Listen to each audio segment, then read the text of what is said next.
The following presentation is controversial and may be offensive to some audiences. Viewer discretion is advised. Hello, my name is Porter Stansberry. A little over 11 years ago, I founded Stansberry & Associates Investment Research. It has become one of the largest and most recognized investment research companies in the world, serving hundreds of thousands of subscribers in more than 120 countries. You may know of our firm because of the work we did over the last several years, helping investors avoid the big disasters associated with Wall Street's collapse. We warned investors to avoid Fannie and Freddie, Lehman Brothers, General Motors, and dozens of other companies that have since collapsed. We even helped our subscribers find opportunities to profit from these moves by shorting stocks and buying put options. To my knowledge, no other research firm in the world can match our record of correctly predicting the catastrophe that occurred in 2008. But that's not why I created this video presentation.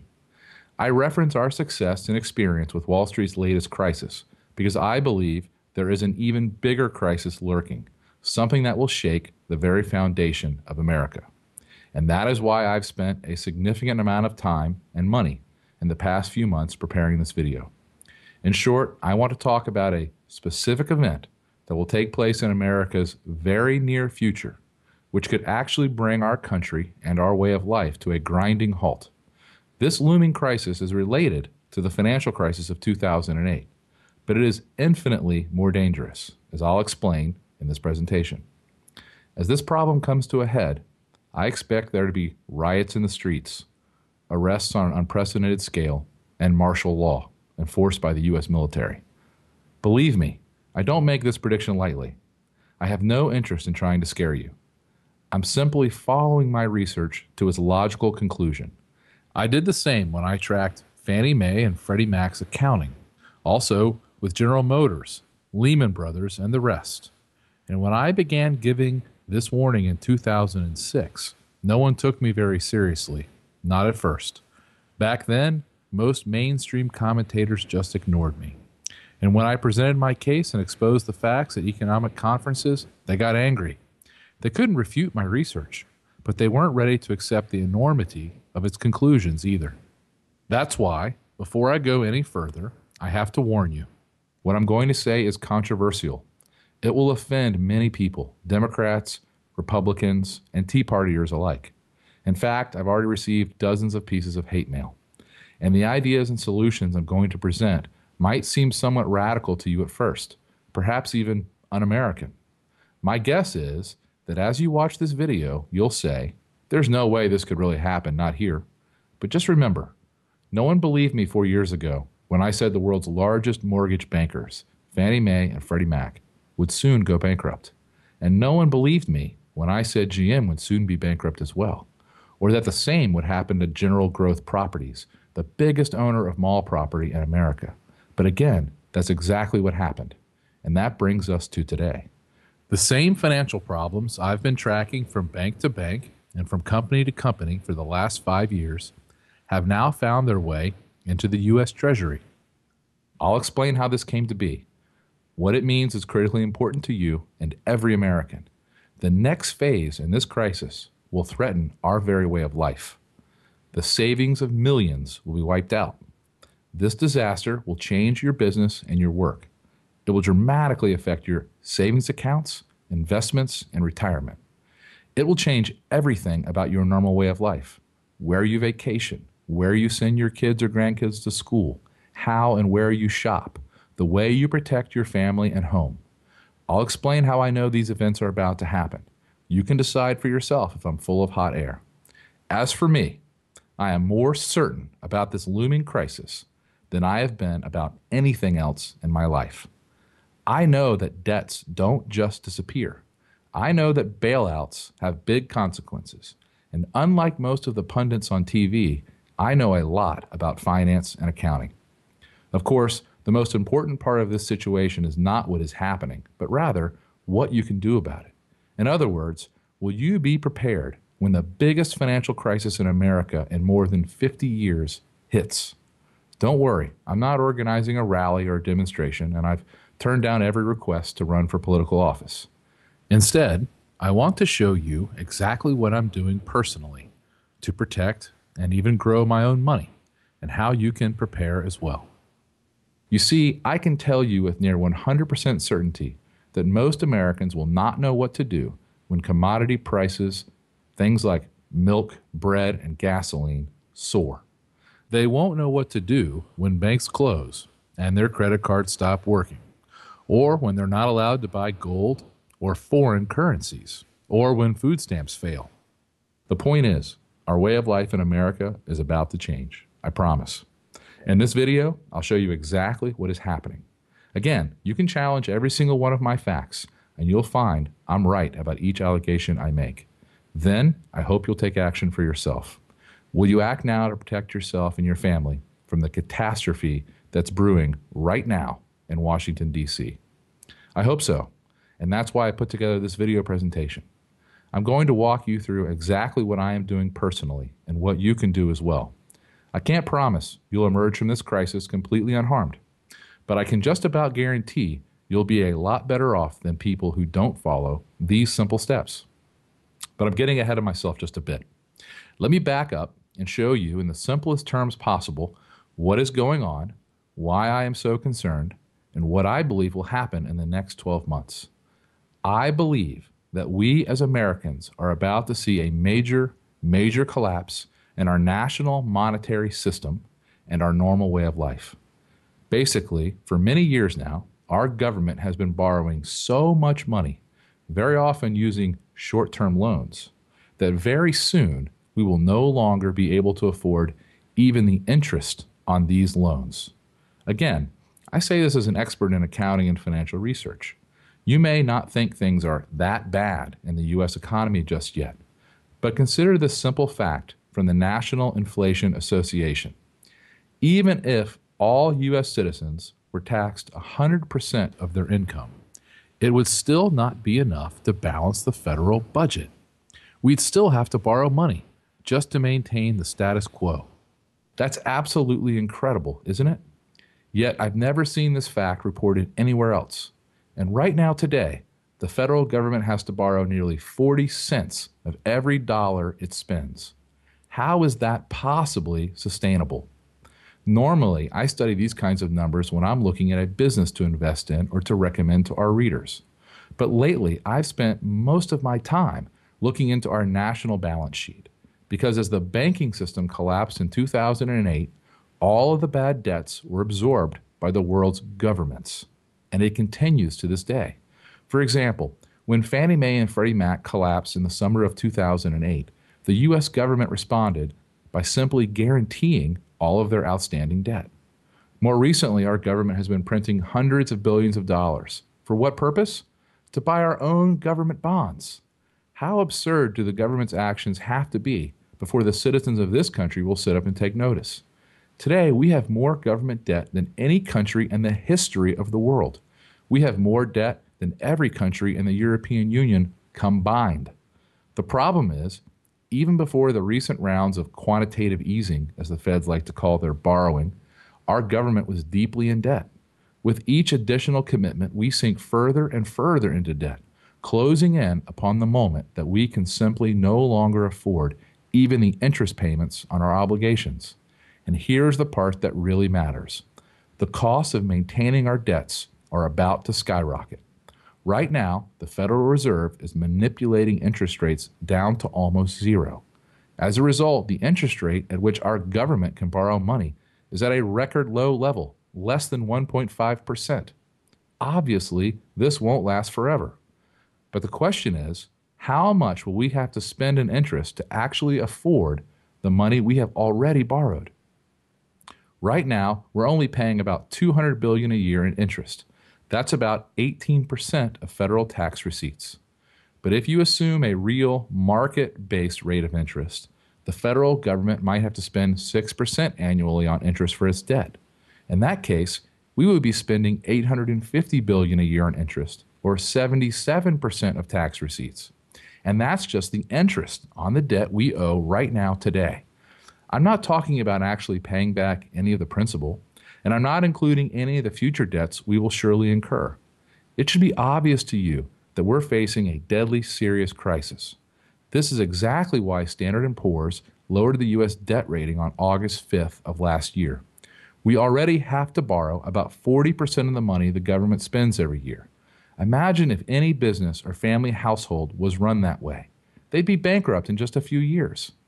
It is obvious to anyone with basic math skills that we simply can't afford to spend 77% of tax receipts on interest payments. Just as obvious, we can't continually print trillions and trillions of new dollars to fund our debts. We are trapped. There is no way out. And nobody in Washington, not Republicans, not Democrats, and not even Tea Partiers, want you to realize how precarious our government's finances really are. They can't afford for you to understand this dilemma or what it means. Because here's the thing, and this is the big secret the government hopes you never understand. According to even my most conservative calculations, again, using numbers provided by the Congressional Budget Office, a debt default by the U.S. government would be inevitable were it not for one simple anomaly, the one thing that has saved the United States so far.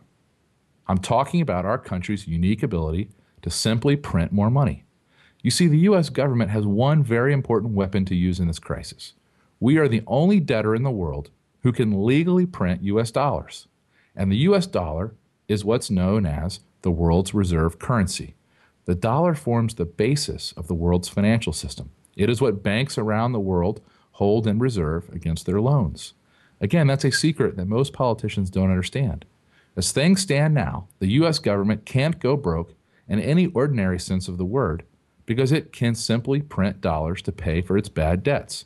It's been doing so since March of 2009. That might sound pretty good at first. Since we can always just print more money, what is there to worry about? Well, let me show you.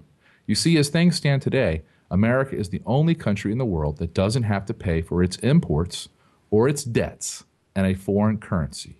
Here's what I mean. Let's say you're a German and you want to buy oil from Saudi Arabia. You can't just pay for your oil in German marks or the new euro currency because the oil is priced in dollars.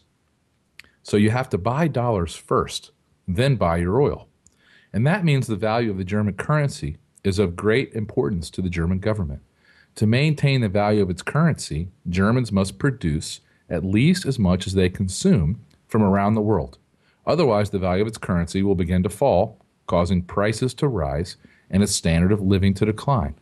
But in America, we've been able to consume as much as we want without worrying about acquiring the money to pay for it, because our dollars are accepted everywhere around the world. In short, for decades now, we haven't had to produce anything or export anything to get all the dollars we needed to buy all the oil and other goods our country required. All we had to do was borrow and print more money. And boy, did we. Take a look at this chart. Even as late as the 1970s, America was the world's largest creditor. But by the mid-1980s, we'd become a debtor to the world. And since the late 1990s, we've been the world's largest debtor. Today, our government owes more money to more people than anyone else in the history of the world. And that was before the financial crisis. With all of these bad debts piling up, we've had to begin repaying our debts by printing trillions of new dollars. And now, finally, the impact of this is being felt in a big way. As our creditors have started figuring out what's happening, we are beginning to have very, very big problems. I believe our creditors, which includes foreign countries and other investors here and abroad, will either completely stop accepting dollars in repayment or greatly discount the value of these new dollars. I'm sure you think that sounds crazy, but as I'll show you, it is already happening. In fact, last August, the Chinese issued their most scathing critique yet of the U.S. government's handling of the recent financial crisis. Through the official Chinese news agency Xinhua, the government lambasted the U.S., called for a new world reserve currency, and summed up with this statement: all Americans have to do some serious soul searching to bring their country back from a potential financial abyss. In other words, our consumption-led way of life is now impossible to afford, and it is all coming to an end much sooner than most Americans think. I'm confident we will soon see an end of the U.S. dollar standard. Keep in mind, the U.S. dollar has been the world's reserve currency for decades, so most Americans don't have a clue about what the repercussions are of losing this status. And maybe you think it could never happen, but the truth is, this is exactly what happens when countries get too far in debt or when they consume too much or produce too little. In fact, the same exact thing happened to Great Britain in the 1970s. Most people don't know this, but Britain's sterling was the reserve currency for most of the world for nearly 200 years, for most of the 18th and 19th centuries. It continued to play this role until after World War II, when America was forced to prop up Britain's economy with foreign aid. Remember the famous Marshall Plan, when we gave billions to help European countries rebuild? Unfortunately, though, Britain pursued a socialist national agenda. The government took over all the major industries. Like Barack Obama, Britain's leaders wanted to spread the wealth around. Pretty soon, the country was flat broke. The final straw for Britain came in 1967, when things got so bad, the Labour Party, the Socialists, decided to devalue the British currency by 14% overnight. They believed this would make it easier for people to afford their debts. In reality, what it did was make anyone holding British sterling 14% poorer overnight, and it made everything in Britain much, much more expensive in the coming years. And for the country as a whole, it ushered in one of the worst decades in modern British history. Most Americans don't know about Britain's winter of discontent in the late 1970s, when the government put a freeze on wages. There were continuous strikes in nearly every sector: grave diggers, trash collectors, even hospital workers. Things got so bad that many hospitals began accepting only emergency patients, and mothers giving birth had to bring their own linens. In 1975, inflation in Britain skyrocketed 26.9% in a single year. The government also imposed what was known as the 3-day week in 1974. In short, businesses were limited to using electricity for only 3 specified consecutive days each week, and they were prohibited from working longer hours on those days. Television companies were required to cease broadcasting at 10:30 p.m. to save electricity. Just how bad were things exactly?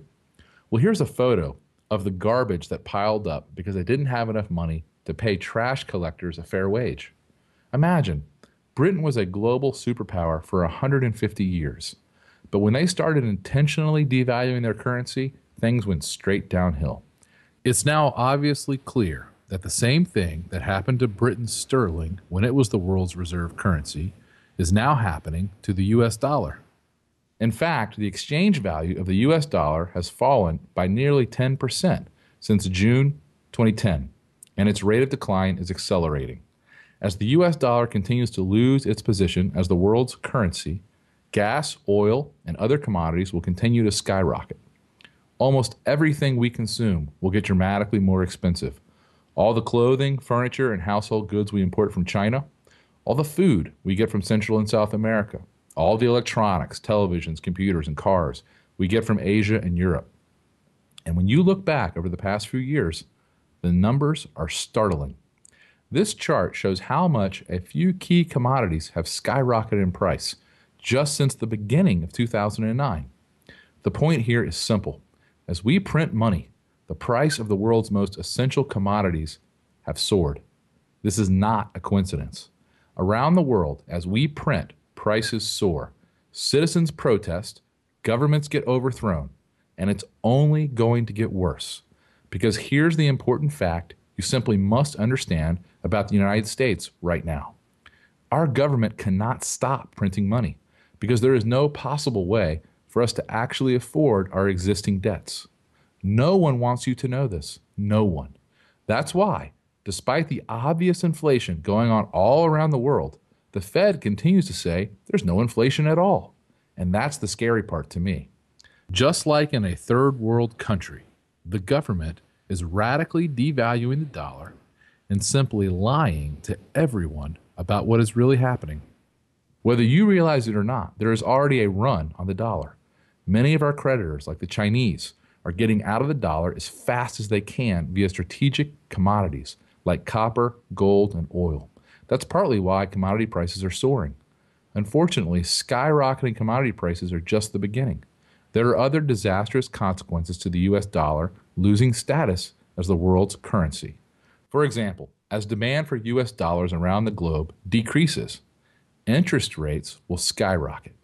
Instead of getting a mortgage at today's low rates of 4%, it may soon cost you 8% or 10% or 15%. Imagine what that would do to housing prices. Stock prices will likely plummet by at least 40% in a matter of weeks as a result of this event in the currency markets. We had a small taste of this in 2011, but believe me, it's going to get much, much worse from here. You see, what the government hopes you never realize is that our nation's currency is our Achilles heel. What I mean by that is, normally, when one asset in America goes down, another asset is doing just fine. So when stocks go down, for example, bonds might go up during the same period. Or when real estate falls, you might be able to do just fine in oil and precious metals. But everything in America is priced in US dollars. So when the dollar collapses, nearly every US asset will be destroyed along with it. An investment banker and best-selling author James Rickards writes in his new book, Currency Wars. If the currency collapses, everything else goes with it. Stocks, bonds, commodities, derivatives, and other investments are all priced in a nation's currency. If you destroy the currency, you destroy all markets and the nation. What's happened over the past year or so is that investors are finally wising up to the mess we are in. In the financial world, they refer to this as capital flight. And what it means is, when people figure out that any savings they have in US dollars are in jeopardy, they look for better and safer alternatives. When Germans realized their currency was being destroyed in the 1920s, they got their money into Swiss francs and gold as quickly as possible. When Argentinians realized that their currency was being destroyed in recent years, they did the same by moving money as quickly and as quietly as possible into a safer currency and into hard assets like land and precious metals. And it's the same with the US dollar right now. As it continues to lose its spot as the world's reserve currency, it will cause a brutal downturn in the economy, which I expect will be about 10 times worse than the mortgage crisis of 2008. I'm not the only one saying this, of course. Barron's reported, the demand for dollars from the rest of the world has been of an estimable benefit to the U.S. economy. It quite simply allows Americans to consume more than they produce and save less than they invest. In other words, to live beyond our means. And last year, Sam Zell, the 60th richest man in America, according to Forbes magazine, and one of the world's best investors, did a rare interview with CNBC. Here's what he said.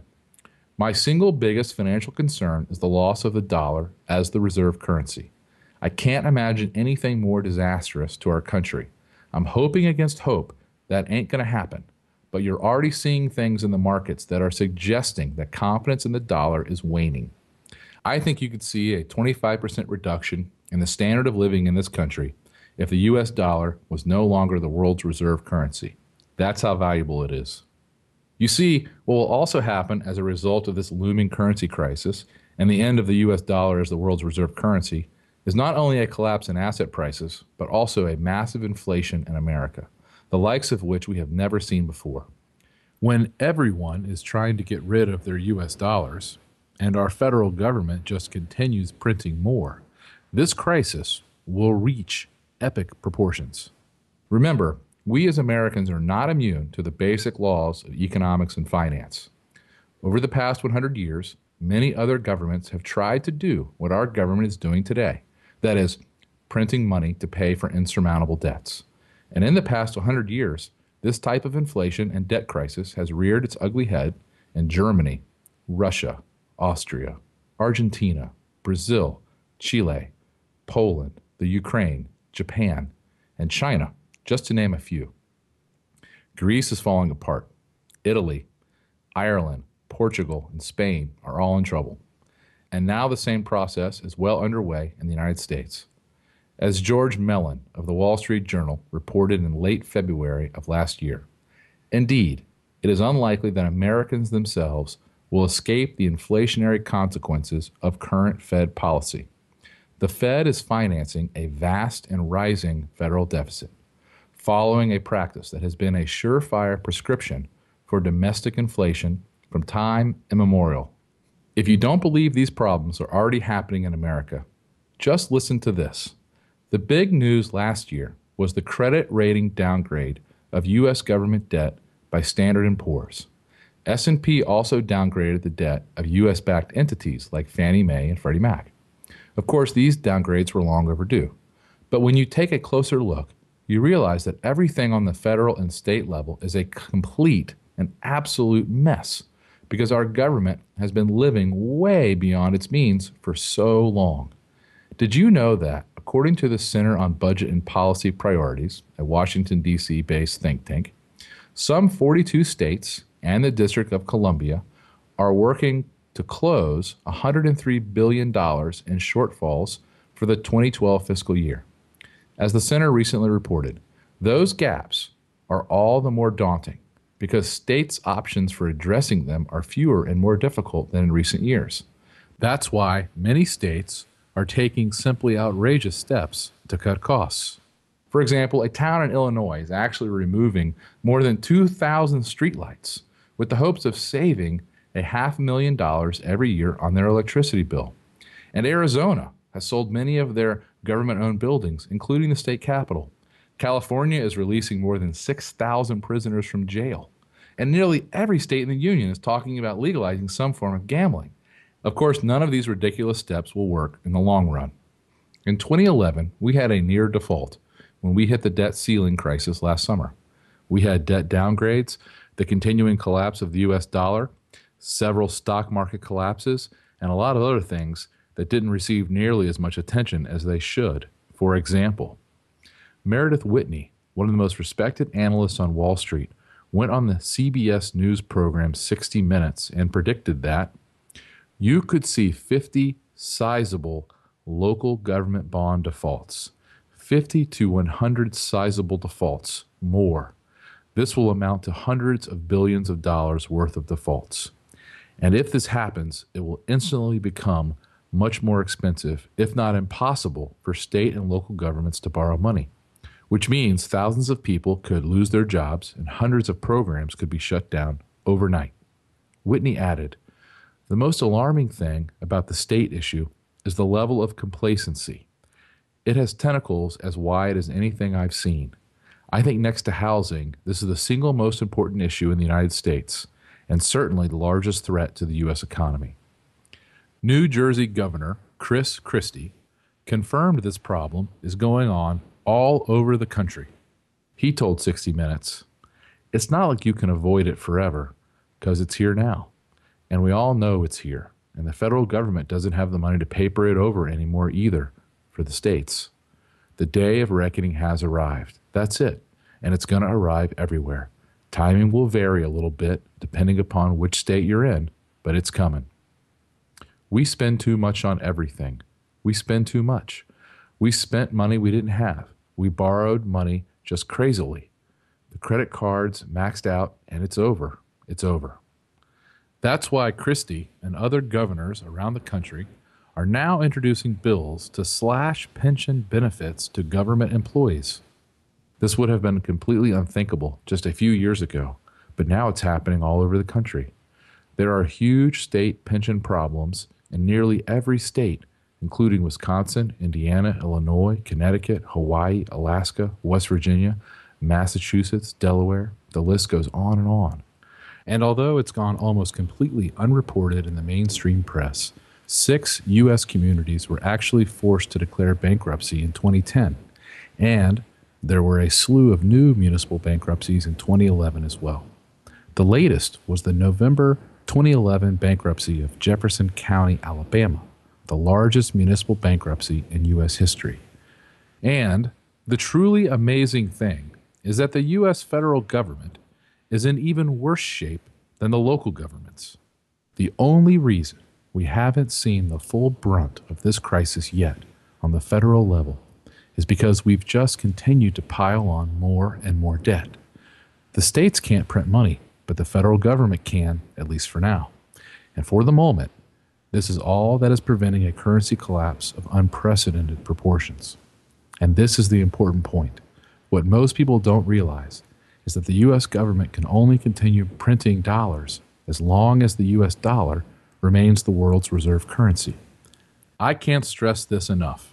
You need to act now in order to protect your assets and grow your savings in the next few years. In the next few minutes, I'm going to show you exactly how I'm protecting my own money and what I recommend you do.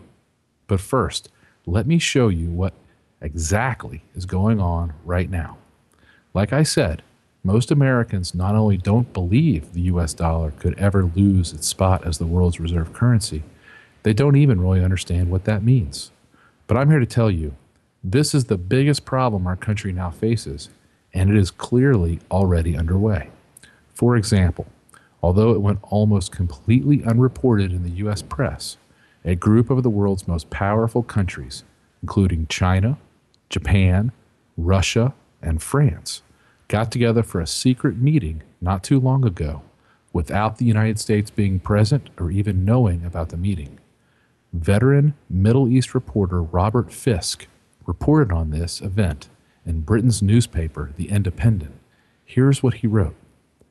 In the most profound financial change in recent Middle East history, Gulf Arabs are planning, along with China, Russia, Japan, and France, to end dollar dealings for oil, moving instead to a basket of currencies, including the Japanese yen, Chinese yuan, the euro, gold, and a new unified currency planned for nations and the Gulf Cooperation Council, including Saudi Arabia, Abu Dhabi, Kuwait, and Qatar. Fisk also interviewed a Chinese banker who said, These plans will change the face of international financial transactions. America and Britain must be very worried. You will know how worried by the thunder of denials this news will generate. And sure enough, after Fisk published the details of this secret meeting, U.S. officials and central bankers from around the globe denied these plans. But as the old central banking adage goes, how do you know exactly when a currency will be devalued? The answer is right after the head of the central bank goes on television to adamantly deny that any such transaction will occur. And guess who went public in recent weeks with a statement about how the U.S. will not devalue its currency? Yes, you guessed it. U.S. Treasury Secretary Tim Geithner. You see, the last thing a central banker wants to do in the midst of a devaluation is to give people a warning before he can devalue. So they have to deny. After the announcement is made, it's too late for citizens and investors to get out. Then, not too long after this secret meeting was held, the International Monetary Fund issued a report on a possible replacement for the dollar as the world's reserve currency. I'm sure you recognize the significance of this event. The IMF, which is headquartered in Washington, D.C., is the intergovernmental organization that oversees the global financial system. They are the most influential financial organization in the world economy. The IMF has proposed replacing the U.S. dollar with something called special drawing rights, or SDRs. SDRs represent potential claims on the currencies of IMF members. SDRs were created by the IMF in 1969 and can be converted into any currency based on a weighted basket of international currencies.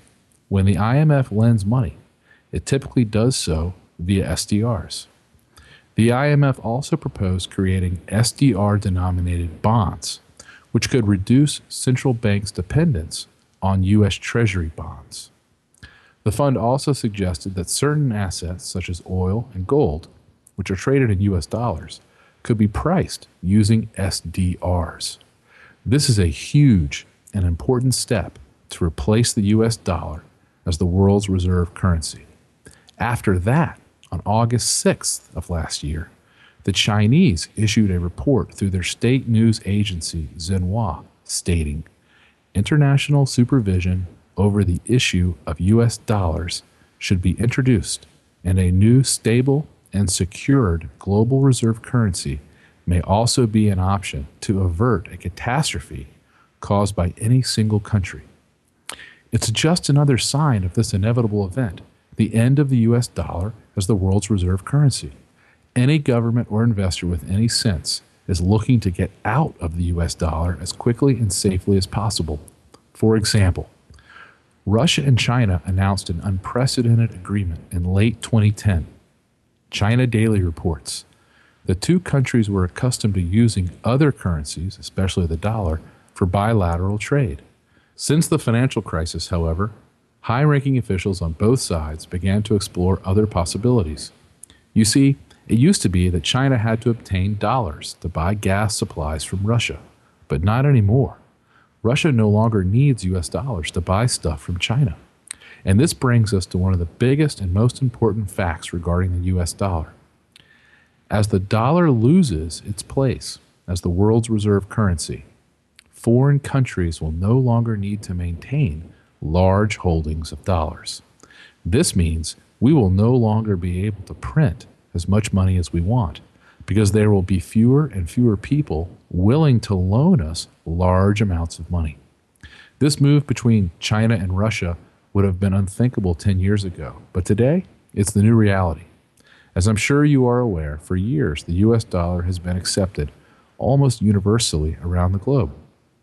Heck, many times when I've traveled, I never even bothered to convert to the local currency because I knew everyone would take my dollars. Well, that's simply not the case anymore. In Amsterdam, we've heard reports of currency exchange outlets turning away customers who wanted to exchange U.S. dollars. As one traveling American told the Reuters news agency, "Our dollar is worth maybe zero over here," said Mary Kay, an American tourist from Indianapolis, Indiana, in front of the Anne Frank House. "It's hard to find a place to exchange. We have to go downtown to the central station or post office." In India, the country's tourism minister said U.S. dollars will no longer be accepted at the country's heritage tourist sites, like the Taj Mahal. And the U.S. dollar is no longer good anywhere in Cuba. The New York Times reports, now, many shops in China no longer accept dollar-based credit cards issued by foreign banks, and foreigners cannot convert American dollars into renminbi beyond a given quota. Iran, of course, has already moved all of its currency reserves out of U.S. dollars, and Kuwait depegged its currency from the dollar a few years ago. And the Chicago Mercantile Exchange, the world's largest futures and commodities exchange board, now accepts gold to settle futures contracts. Until recently, the exchange typically accepted only U.S. treasuries and bonds as payment. These guys obviously see the writing on the wall. Again, this would have all been completely unthinkable 10 years ago, but today it's a reality, and this trend is going to keep moving incredibly fast. Just look at the actions taken by smart investors. Bill Gross, who probably knows as much about currencies and debt as anyone in the world, runs the world's biggest bond fund. He was quoted by Bloomberg. "We've told all of our clients that if you only had one idea, one investment, it would be to buy an investment in a non-dollar currency. That should be on top of the list."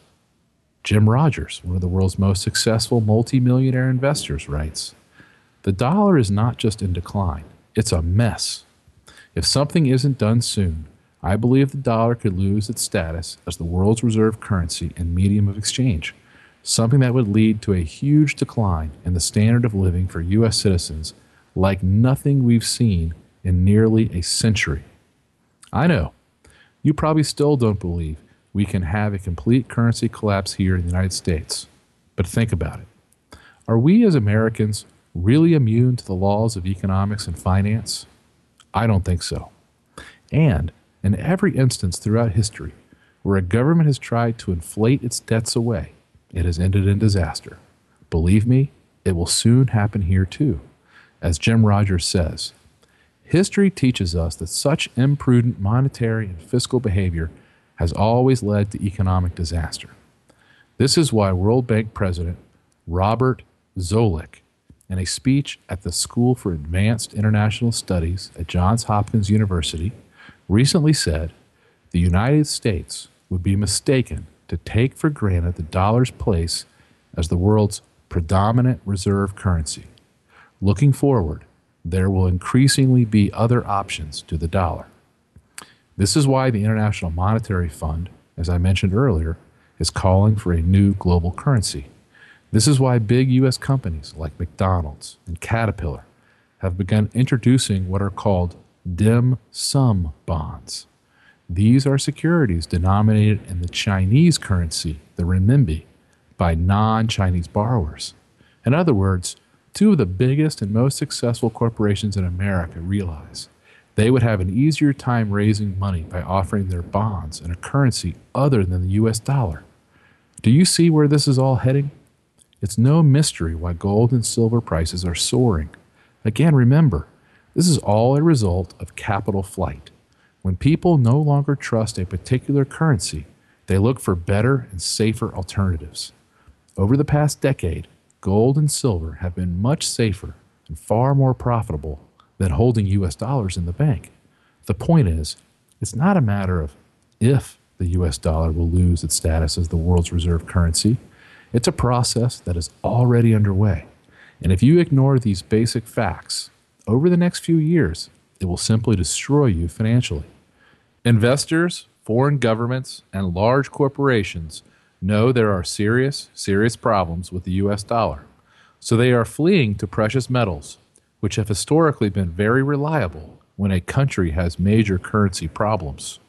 The good news is, no matter what happens, I've found several ways for you to protect your savings, and you could even make 3 to 5 times your money over the next few years. I'll show you exactly what to do in a moment, but first, let me explain why the collapse of the dollar as the world's reserve currency could happen much sooner than most people expect. I know many of my friends, colleagues, and family members are still in serious denial about a major currency crisis in the United States. But this is natural. In the world of psychology, they call this the normalcy bias. You see, the normalcy bias actually refers to our natural reactions when facing a crisis. The normalcy bias causes smart people to underestimate the possibility of a disaster and its effects. In short, people believe that since something has never happened before, it never will. We are all guilty of it. Again, it's just human nature. The normalcy bias also makes people unable to deal with a disaster once it has occurred. Basically, people have a really hard time preparing for and dealing with something they have never experienced before. What's scary is the normalcy bias often results in unnecessary deaths and disaster situations. For example, think about the Jewish populations of World War II. As Barton Biggs reports in his book, Wealth, War, and Wisdom, by the end of 1935, 100,000 Jews had left Germany, but 450,000 still remained. Wealthy Jewish families kept thinking and hoping that the worst was over. Many of the German Jews, brilliant, cultured, and cosmopolitan as they were too complacent. They had been in Germany so long and were so well established, they simply couldn't believe there was going to be a crisis that would endanger them. They were too comfortable. They believed the Nazis' anti-Semitism was an episodic event and that Hitler's bark was worse than his bite. They reacted sluggishly to the rise of Hitler for completely understandable but tragically erroneous reasons. Events moved much faster than they could imagine. This is one of the most tragic examples of the devastating effects of the normalcy bias the world has ever seen. Just think about what was going on at the time. Jews were arrested, beaten, taxed, robbed, and jailed for no reason other than the fact that they practiced a particular religion. As a result, they were shipped off to concentration camps. Their houses and businesses were seized. Yet most Jews still didn't leave Nazi Germany because they simply couldn't believe that things would get as bad as they did. That's the normalcy bias, with devastating results. We saw the same thing happen during Hurricane Katrina. Even as it became clear that the levee system was not going to work, tens of thousands of people stayed in their homes, directly in the line of the oncoming waves of water. People had never seen things get this bad before, so they simply didn't believe it could happen. And as a result, nearly 2,000 residents died. Again, it's the normalcy bias. We simply refuse to see the evidence that's right in front of our face because it is unlike anything we have experienced before. The normalcy bias kicks in, and we continue to go about our lives as if nothing is unusual or out of the ordinary. Well, we're seeing the same thing happen in the United States right now during this currency crisis. We have been the world's most powerful country for nearly 100 years. The U.S. dollar has reigned supreme as the world's reserve currency for more than 50 years. Most of us in America simply cannot fathom these things changing. But I promise you, things are changing, and faster than most people realize. For a moment, just look at a tiny fraction of the evidence around us. Did you know that there are now nearly 46 million Americans on food stamps? That's nearly 15% of the entire population. Those numbers are up 30% since 2009, and that translates to roughly 1 in 7 Americans. Can a country really be in good shape when 15% of the population can't even afford to buy food? Or how about this? According to a recent article on MSN Money, about 43% of American families spend more than they earn each year. Look at this chart. It's unbelievable. The average household carries $8,000 in credit card debt, and personal bankruptcies have doubled in the past decade. And it's no wonder.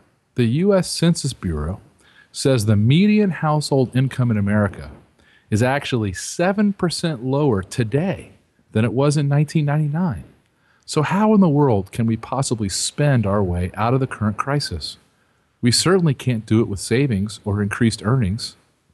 The only answer is to print more money, which will hasten the fall of the U.S. dollar as the world's reserve currency. And that brings me to the mystery of disappearing jobs. There's simply no one better at bending statistics than the U.S. government. Take the unemployment rate, for example. Back in the 1930s, anyone without a job but not retired was considered unemployed. Today, however, the government calculates unemployment mainly by counting the number of people receiving unemployment benefits. So when unemployment benefits expire, people are no longer counted, and the unemployment rate actually falls. Ridiculous, I know. If we were to actually believe the government's distorted calculations, unemployment was reported to be 8.5% in December 2011, according to the Department of Labor. But the reality is, the true unemployment rate is much, much higher than what the government is reporting. More like 22.4% as reported by Shadow Government Statistics, a leading private economic data and reporting company. If you don't believe me, look at 2 job postings I read about during the recent economic crisis.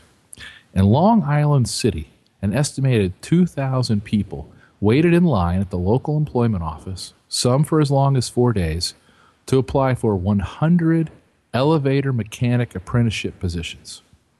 And in Massillon, Ohio, 700 people recently applied for a single janitorial job, paying $16 an hour plus benefits. The point is, our country is not growing jobs because the government is making it harder and harder for businesses to thrive. And with current regulations in place, our country will never experience the type of growth necessary to dig our government out of the hole they've put themselves in. I'm sure you think I'm exaggerating, but just look at what the CEO of one of America's most important companies said last year. Intel CEO Paul Otellini said in a speech, "I can tell you definitively that it costs $1 billion more per factory for me to build, equip, and operate a semiconductor manufacturing facility in the United States." He said that 90% of the additional costs are not from higher labor rates, but from higher taxes and regulatory charges, which other nations simply don't impose. Cypress Semiconductor CEO T.J. Rogers agreed that the problem is not higher U.S. wages, but anti-business laws.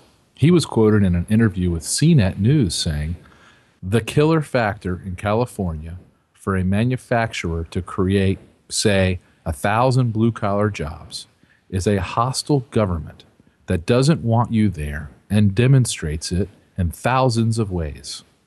Few Americans today realize that we have the second highest corporate tax rate in the world, And since Japan's prime minister announced his country's corporate tax rate would be cut by 5%, the U.S. could soon have the highest corporate tax rate in the world. Why would anyone want to start a business here when they can do it for less money and keep more of the money they make by locating it elsewhere? It's just another good reason to avoid the U.S. dollar. So is this. Did you know that in 1979, there were 61 American companies that earned a top-level AAA credit rating from Moody's?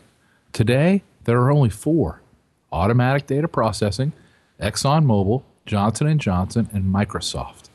Does this sound like an economic recovery to you when only 4 companies in the entire country are stable enough to earn a AAA credit rating? Me neither.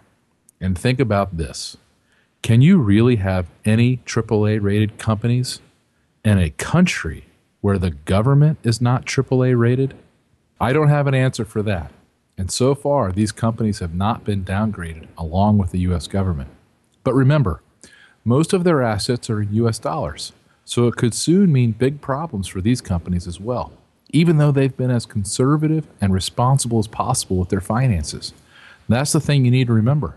It doesn't matter if you personally have a good credit rating or very little debt.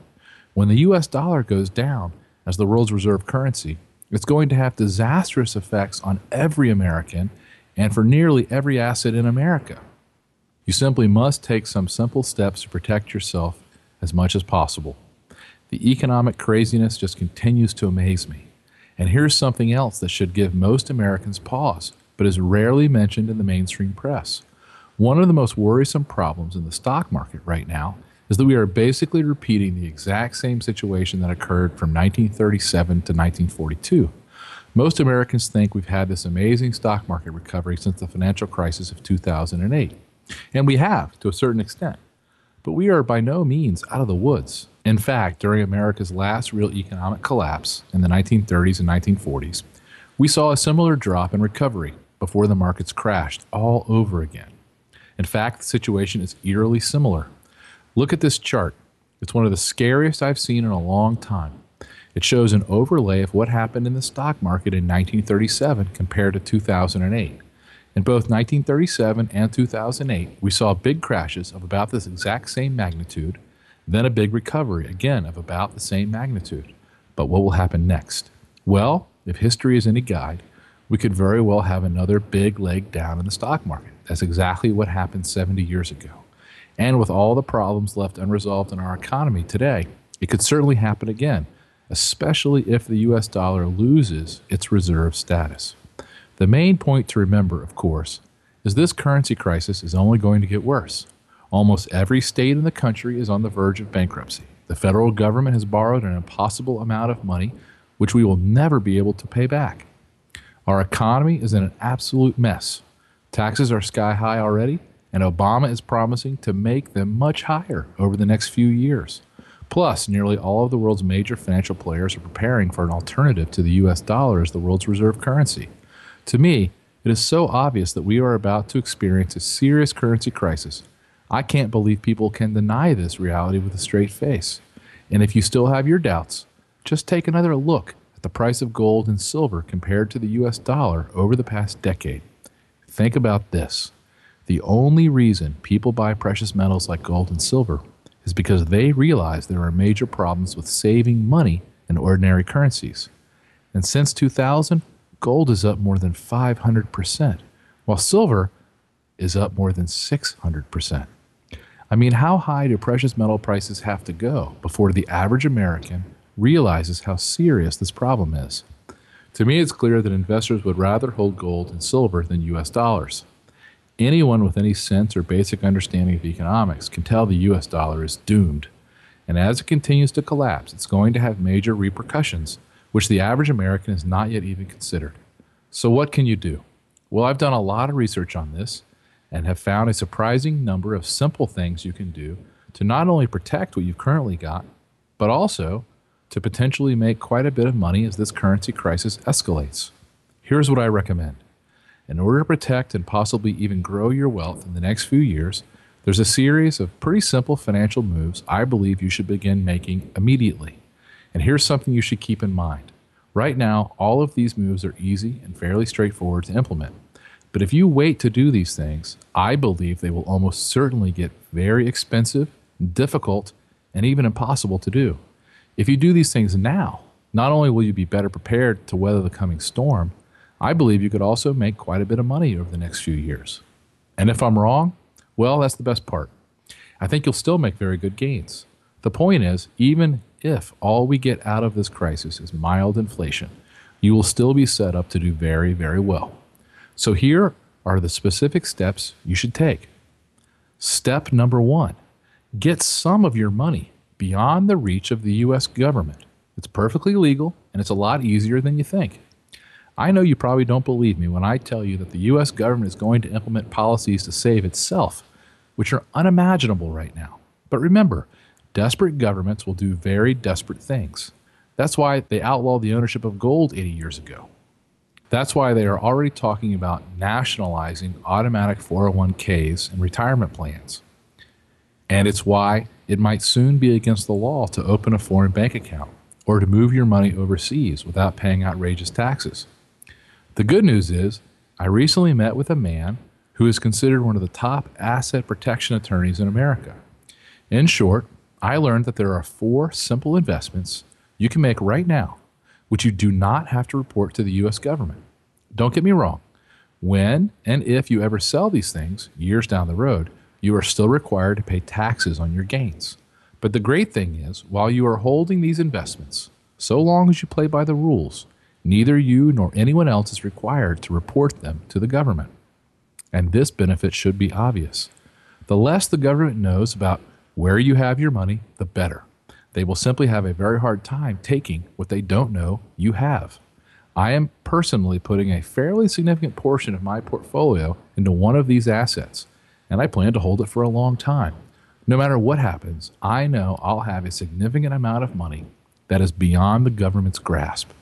I'm not going to tell you exactly what I'm doing here in this presentation, but I will explain everything in full detail in my new report titled, The 4 Investment Assets You Do Not Have to Report to the U.S. Government. And I will gladly give you access to this report free of charge. In addition to explaining how I'm protecting my own money, I'll show you 3 other places you can put your money, none of which you have to report to the U.S. government. Of course, normally it would cost you thousands of dollars to meet with my asset protection attorney and to take advantage of his best strategies. But I'll reveal everything you need to know to get started in this report. Plus, I'd like to send you information on step number 2, how to acquire the world's safest assets, which are likely to perform best during this period. What I'm talking about here is buying as much gold and silver as you can reasonably afford. I know gold has had a huge run, jumping more than 500% in the past decade. But believe me, when the US dollar loses its status as the world's reserve currency, this early run is going to be a mere afterthought. I will be surprised if gold does not reach $5,000 an ounce or $6,000 an ounce in the next few years. The smartest money managers in the world, people like George Soros, David Einhorn, and John Paulson, have all recently taken huge positions in gold, and I think you are crazy to not do the same. How should you do it? There are many options, and the good news is my research firm has recently published a great report titled The Gold Investor's Bible, which details in full all the best ways to own and hold gold bullion.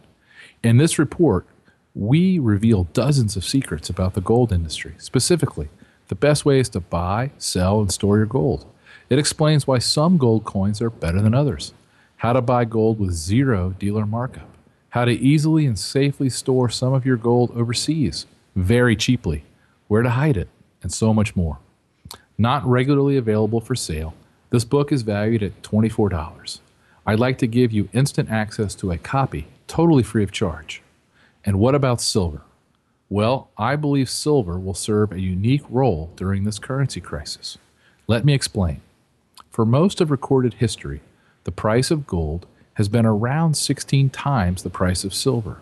This ratio, the so-called silver ratio, has fluctuated from time to time based on silver discoveries and attempts by governments to regulate the silver to gold ratio. But in a free market, where demand for silver as money exists, I'd expect the natural supply and demand balance to lead to a silver price around 1/16 the price of gold. Based on the historical ratio, with the price of gold over $1,700 today, the price of silver should be over $100. It's not, of course. Today, silver is trading around $30. Gold is selling for about 50 times the price of silver today. What explains the difference between hundreds of years of history and today? Why is silver still so cheap relative to gold? When silver is demonetized, as it is now, meaning it's not being used for money but just for industrial purposes, supplies soar as people sell silver for gold and other currencies. On the other hand, during periods of monetary crisis, demand for silver as money pushes the silver ratio heavily in silver's favor. For example, the ratio returned to its historic range of 16-1 during World War I. It happened again in the early 1970s when Nixon abandoned the gold standard.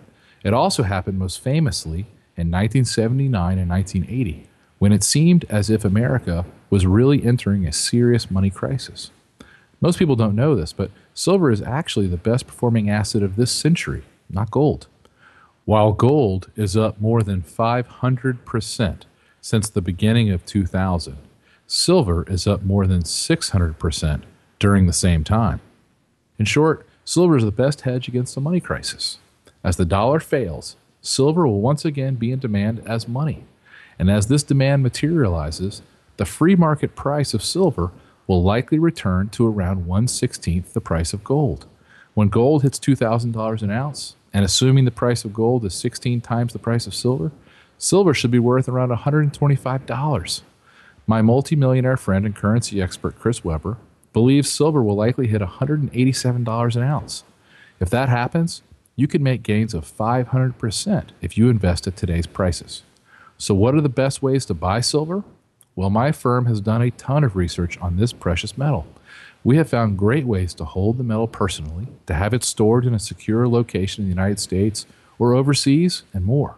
We've put everything we know into a valuable guide titled Secrets of the Silver Market. I'd like to give you this valuable resource, also free of charge. I'll show you how to get it in a second. But first, let me get to the third financial step I recommend you take right now. Step number 3, learn the 100% secret. If you want the opportunity to make a lot of money during the coming crisis, one sure way to do it is to learn the intricacies of an unusual investment strategy that is now making some investors an absolute fortune.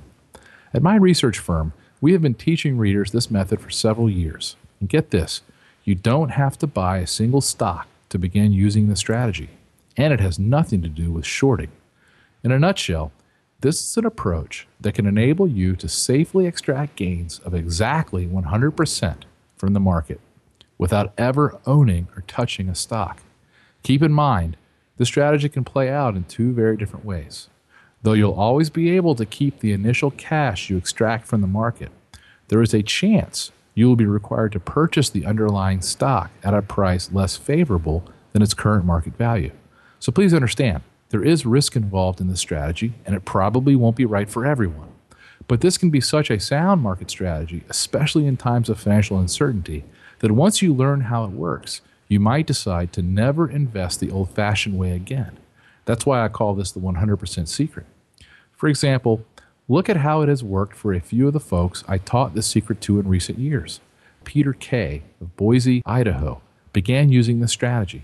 He says he now makes an average of $10,000 per month. And Randy B. of Annapolis, Maryland, told me he's made over $87,500 with this technique. Bernard H. of Carmel, Indiana, now collects an average of $100 a day. Another, Harold W. of New Brunswick, New Jersey, has made over $20,000. And Tim H. from Sacramento probably put it best when he wrote me and said, "This has saved my portfolio." That's why financial author Lee Lowell writes, "I've been a professional trader for 17 years, but many people have never heard of this investment, let alone use the strategy. This is a great way to get your hands on instant cash." Pulitzer Prize-winning author James Stewart learned this technique recently and said, "These payouts are so rich, I consulted a colleague to make sure they were real." This seldom understood strategy is how we've helped dozens of people make incredible gains, even in a terrible stock market. And in all likelihood, when the stock market gets really bad, as I expect it soon will, this will be incredibly lucrative and a safe strategy. Everything you need to know is in my new report titled The 100% Secret, the easiest way to make money when stocks are risky. I'll explain exactly how this investment strategy works, so you can decide if it's something that might be right for you. And I'll show you how you could begin to take advantage of it starting immediately. Believe me, this is something you want to learn about now, because as the stock market begins to unravel, this incredible technique will likely get more and more lucrative. And that brings me to step number 4. Make sure you own the one asset that can help save you and your family no matter how bad things get. There's no telling exactly how bad things are going to get as this crisis unfolds. I firmly believe there could be riots, marches in the streets, bank runs, massive arrests, and periods of uncontrollable mayhem, at least for several months, as this currency crisis really unravels. But the good news is there is one asset you can own, now widely available in America, which should help protect you and your family from this chaos, and could also likely make you a fortune in the years to come. I'm not talking about guns or gold or other precious metals or anything like that. And of course, this has absolutely nothing to do with the stock market. What I'm talking about is a very powerful asset that wealthy families have used for centuries to protect themselves and preserve and build their fortunes. An index tracking this asset has absolutely crushed the stock market between 1991 and 2009 by returning more than 13,000% during that period. Best of all, it provided these gains with almost no volatility. Just look at this chart. See how that blue line goes straight up without any hiccups? Multi-millionaire investor Barton Biggs wrote that this type of asset throughout history protected both your wealth and your life. During World War II, for example, when millions of families lost their entire life savings through inflation or government seizure, this was the one asset that enabled some families to protect, preserve, and grow their money. What the average American doesn't realize is many of the richest people in the United States have a significant ownership stake in this asset. The Walton family of Walmart fame, Bill Gates, Ted Turner, the Hilton family, Charles Schwab, Microsoft billionaire Paul Allen, the Hunt family of Texas oil fame, the Hearst family, the Ford family, and more. As I mentioned, you can easily make this investment today here in America. Probably less than 1% of the population owns it today, but it is readily available and fairly inexpensive. I've written up all the details and everything you need to know. My full report is titled, The World's Most Valuable Asset in a Time of Crisis. There are several ways to make this investment. I'll show you what they are. Like I said, this has nothing to do with stocks, bonds, precious metals, guns, medicine, or anything like that. Yet it could save your family and make you very wealthy in the coming years. As my multi-millionaire friend Doug Casey says, it's the one thing you should own in the years to come. I don't want to say any more about it than that in this presentation. The truth is, the fewer people who know about this secret, the better. So how can you begin taking these simple steps right away? Well, my company, Stansberry and Associates Investment Research, is a financial research firm. We have a staff of about 80 people, and our main objective is to find safe and profitable investment ideas you are not likely to hear about anywhere else. Since we started this business a decade ago, we have helped a lot of people make a lot of money. Harold T. from Montana wrote recently to say, My IRA has gone from a low of $315,000 to the present high of $952,000. I can only thank your Redditors for changing my life so much. Dan K. from San Diego also contacted us recently to say, Since joining, my portfolio has grown by several $100,000. I look forward to a long and prosperous relationship. We even got an interesting note recently from a reader named Ulysses Reuter, who says he's been making a small killing, enough to buy a nice-sized boat and a house in Mexico. Here's the photo he sent. Mr. Reuter added, We took delivery of her 3 weeks ago and are cruising the Bahamas. In October, we will take her through the Panama Canal over to the Pacific side, since I just bought a home in Mexico. And there was the nice note from Mitchell D. from Ithaca, New York. He said, I was working long hours with overtime to make a living when I joined you. The excellent results have allowed me to retire early. Believe me, nothing makes me feel better than receiving notes like these. But I have to tell you right now, I am really worried that a lot of our subscribers and many, many hardworking Americans are going to get caught totally by surprise as this crisis escalates. Even with all that has happened in recent months, the downgrade of the U.S. government by Standard & Poor's, the spike in gold and silver prices, the calls for a new world currency, many Americans still aren't taking the steps necessary to prepare themselves. These folks are going to be in for a very rude awakening. That's why I created this presentation, and that's why I'd like to send you the full details on exactly how I believe this is all going to continue to unfold, and exactly how to protect yourself and even prosper during these once-in-a-lifetime events. Remember, the government is not going to save you. Think about it. If the government couldn't rescue one small city after a natural disaster, how is it going to save all of us when the entire country is in a crisis? You can either let things happen to you, or you can take a few simple steps and take charge of your family's fate. You know, it's funny. When we began writing about the looming collapse of the bond market and the risk to the U.S. dollar, a lot of people called us right-wing nut jobs or gold bugs. But that was when silver was still trading for less than $20, and when gold was trading for under $1,000. That was before food prices soared. It was also before the Fed began to print trillions of new dollars every year, and before Standard & Poor's downgraded our country's credit rating. That was before folks realized most of the states are going bankrupt, before they saw that even doubling taxes wouldn't end our annual deficit. We knew all of these things were going to happen, even though it was hard to believe our own conclusions. And we know all these problems are going to get a lot worse. The fact is, we can't afford our debts. We can't stop printing money, and as a result, we're going to see a massive dollar crisis. The only question is, what will it take for you to recognize the crisis for what it is? How high will gold have to go? How many banks will have to be seized by the FDIC? How high will oil have to soar, or food prices, or foreign currencies? When will you finally realize there is a problem? Even the Wall Street Journal can see that writing on the wall. They ran a story not too long ago titled, "Why the Dollar's Reign is Near an End." I hope you will act now. When the coming currency crisis hits a critical state, it will happen quickly.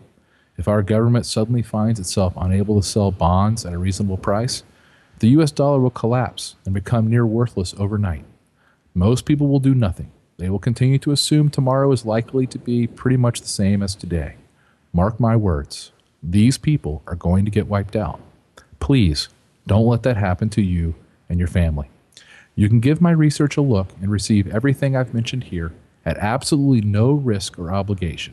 Simply let me know you'd like to take a trial subscription to my monthly newsletter, Stansberry's Investment Advisory, and I will immediately give you access to Research Report Number 1, the 4 investment assets you do not have to report to the U.S. government.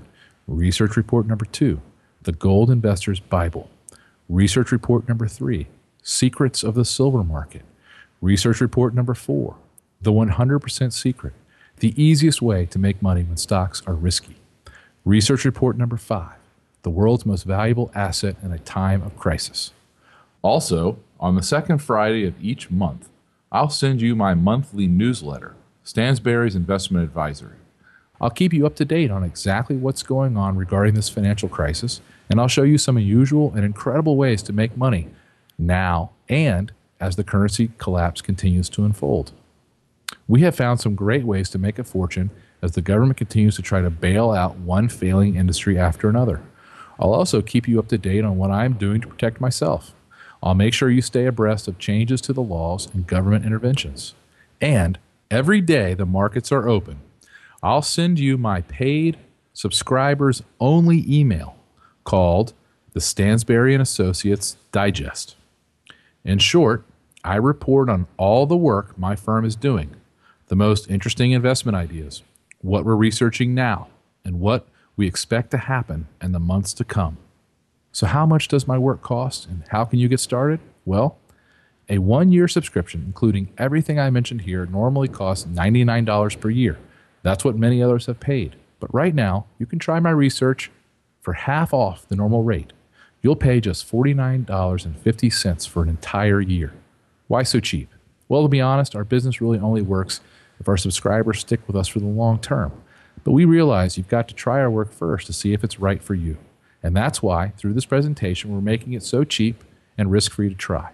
What I mean is, you'll have the next 4 months to take a look at the research reports I've just described, plus the next 4 issues of my newsletter, and the next 4 months of my daily digest reports.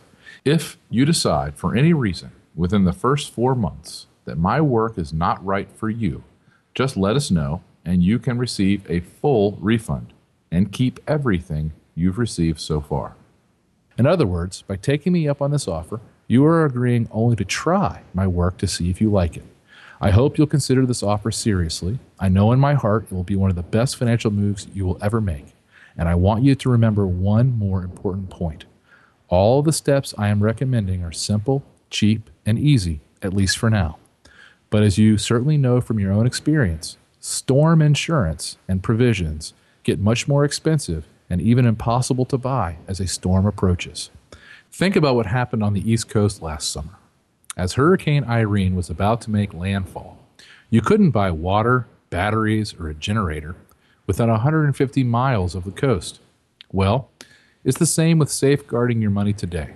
Few people are thinking about the critical financial moves you need to make right now, so they are still simple and easy to execute. But as the coming financial storm nears and more people clamor to save themselves, these moves will become extremely expensive and even impossible to make. You want to take action now, because the thing to remember about a currency crisis is that it happens gradually and then very suddenly. Americans and foreign investors are clearly losing faith in the US dollar. Over the past year or so, it has been a progressive and steady decline. But when the final collapse occurs, there will be no announcement. There will be no warning. It will be devastating and swift. Please, do yourself a favor. Take the necessary actions now to protect yourself and your family. To get started, simply click on the Subscribe Now link below, which will take you to a secure order form. Your order will be processed immediately, and you'll have access to all of my work in a matter of minutes.